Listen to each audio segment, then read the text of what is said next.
Hello दोस्तों, स्वागत है आपका हमारे यूट्यूब चैनल पे। तो आज हम इस पावर सप्लाई के बारे में बात करने वाले हैं। तो ये देखिए, डिजिटल कंट्रोल पावर सप्लाई है ये कोराड का। मैं आपको इसका फ्रंट लुक दिखा देता हूँ। कुछ इस तरह से है और पीछे के साइड में इसको एक फैन मिल जाता है और ये एक पावर कनेक्टर है। यहाँ पे हम पावर लगा सकते हैं। तो दोस्तों, इसको हम कैसे चलाएं और ये हमें क्या क्या यूज में आ सकता है। तो ये काफ़ी यूज में हम जितने चाहे उतने वोल्टेज यहाँ से निकाल सकते हैं और यहाँ 30 वोल्ट तक आप किसी भी कंपोनेंट को चेक कर सकते हैं। यानी कोई भी हमारे पास बोर्ड हो तो 30 वोल्ट तक आप उसे ऑपरेट कर सकते हैं। नॉर्मली दोस्तों, ये पावर सप्लाई मोबाइल वाले और लैपटॉप वाले यूज करते हैं। लैपटॉप रिपेयरिंग में और मोबाइल रिपेयरिंग में ये पावर सप्लाई बहुत ही अच्छा है। तो दोस्तों, इसको हम किस तरह से इस्तेमाल करें इसके बारे में हम जान लेते हैं और आपको इसके बारे में बताऊंगा भी इसका परफॉर्मेंस कैसा रहा। अभी मैं 6 महीने से ज़्यादा इसे यूज कर चुका हूं। तो ये एक बेहतरीन डीसी पावर सप्लाई है। यहाँ पे हमें एक पावर स्विच मिल जाती है। चलिए हम इसे ऑन कर लेते हैं। तो देखिए, हमने इसे ऑन कर लिया है। हम थोड़ा कैमरे को प्रॉपर सेट कर लेते हैं ताकि आपको अच्छे से दिखाई दे। तो देखिए दोस्तों, हमने अभी आपको डिस्प्ले प्रॉपर दिख रहा होगा। तो हमें यहाँ पे 4 स्विच मिल जाती है। जो हमारी मेमोरी का कॉलम जो दिख रहा है आपको, यहाँ पे M1 M2 M3 M4 करके स्विच मिल जाती है हमें। और उसके बाद में 4 ये और स्विच है। ये 4 और 4 सबको हम समझाएंगे और इनका सबका क्या काम है। और यहाँ पे 3 कनेक्टर मिल जाते हैं। नॉर्मली हमें 2 ही यूज आते हैं। तो M1 में दोस्तों, जैसे ही आप M1 प्रेस करोगे तो आपको 12 वोल्ट शो हो रहे हैं और यहाँ पे M1 का इंडिकेटर शो हो रहा है। M2 पे प्रेस करोगे तो M2 आपका सेलेक्ट हो जाएगा और यहाँ पे 15 वोल्ट नज़र आ रहे हैं। और M3 पे आपको 22 वोल्ट नज़र आ रहे हैं और M4 पे आपको 13 वोल्ट नज़र आ रहे हैं। तो आप अपने हिसाब से इनमें वोल्टेज सेट कर सकते हो। तो अभी हम एक चैनल का आपको M1 का वोल्टेज सेट करके दिखाते हैं और उसके बाद में वो सेव हो जाता है और वो हमेशा आपका उतना ही रहता है। जब आप चेंज करोगे तभी चेंज होगा। तो देखिए, अभी हम M1 पे प्रेस करते हैं और यहाँ पे वोल्टेज करंट का एक स्विच दिया हुआ है। हम इसे प्रेस करते हैं तो देखिए, यहाँ पे नंबर ब्लिंक होने लग गया है। और इस जैसे ही हम स्विच करते हैं तो इस रोटरी स्विच की सहायता से हम वोल्टेज को एडजस्ट कर सकते हैं। तो हम यहाँ पे 5 वोल्ट सेट कर देते हैं। उसके बाद फिर से एक बार आप स्विच को प्रेस करोगे तो आपका ये एम्पियर यहाँ पे आ गया है। एम्पियर के जगह पे आपको ब्लिंक होने लग गया है। तो यहाँ पे आपको एम्पियर नज़र आएंगे और यहाँ पे आपको वोल्टेज नज़र आएंगे।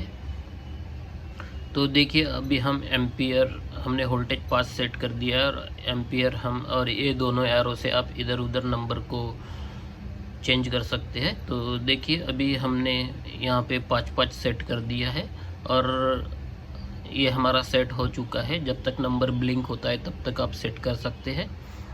अभी हम M2 पे 10-10 वोल्ट सेट करते हैं। तो ये हमने 10 वोल्ट सेट कर दिया और हमारा यहाँ पे 5 एम्पियर ही रहने देते हैं क्योंकि ये मशीन मैक्सिमम 5 एम्पियर तक ही देता है आउटपुट। उसके बाद में यहाँ पे आपको लॉक स्विच मिल जाता है जो आपका जो वोल्टेज और करंट का रेटिंग है उसे लॉक कर देता है।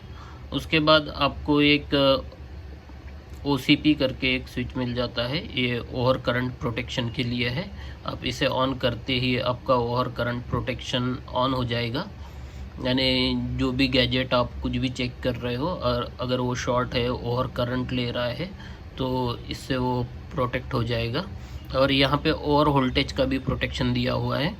आप इसे भी ऑन कर सकते हो। तो आपका ओवर करंट और ओवर वोल्टेज वाला दोनों बटन से आपका अलग अलग इंडिकेटर ऑन हो जाएगा। उसके बाद यहाँ पे एक ऑन ऑफ का स्विच दिया हुआ है। तो ऑन ऑफ के स्विच आपको 2 मिल जाते हैं। ये हमें मशीन ऑन करने के लिए यूज़ होता है और ये हमें करंट आउटपुट ऑन करने के लिए यूज़ होता है। देखिए, जैसे भी हम इसे ऑन करते हैं तो ये हमारे दोनों इंडिकेटर ग्लो हो गए तो अभी यहाँ से हमें करंट मिलना चालू हो जाएगा। तो देखिए इसका करंट रेटिंग भी हम चेक करते हैं कि हमें प्रॉपर करंट देता है कि नहीं देता है। तो ये हमारे पास एक सनशाइन का मल्टीमीटर है जो ट्रू RMS है। तो इसको हम DC की रेंज में सेट कर लेते हैं कि हमें इससे प्रॉपर करंट मिलता है या नहीं। तो हम दोनों प्रोब को लगा लेते हैं प्लस और माइनस में। तो हमने लगा लिया है। तो देखिए यहाँ पे 10.46 वोल्ट हमें शो हो रहा है। तो बहुत ही एक्यूरेट रेटिंग है। 1-2 पॉइंट का भी यानी 2 पॉइंट का ही फ़र्क नज़र आ रहा है हमें। तो बहुत ज़्यादा डिफरेंस नहीं है और बहुत अच्छे से ये वर्क करता है। और दोस्तों बहुत ही बेहतरीन मशीन है। मैंने इसको 3-4 महीने हो गया है, 3-4 से भी ज़्यादा ही हो गए हैं मैं यूज कर रहा हूँ और इसका परफॉर्मेंस काफ़ी बेहतरीन है। तो आप भी अपने इलेक्ट्रॉनिक्स के अगर काम करते हैं तो आप ले सकते हैं। और दोस्तों इसमें फेक मशीन भी आना चालू हो गई है क्योंकि इसका काफ़ी नाम हो चुका है कोराड का।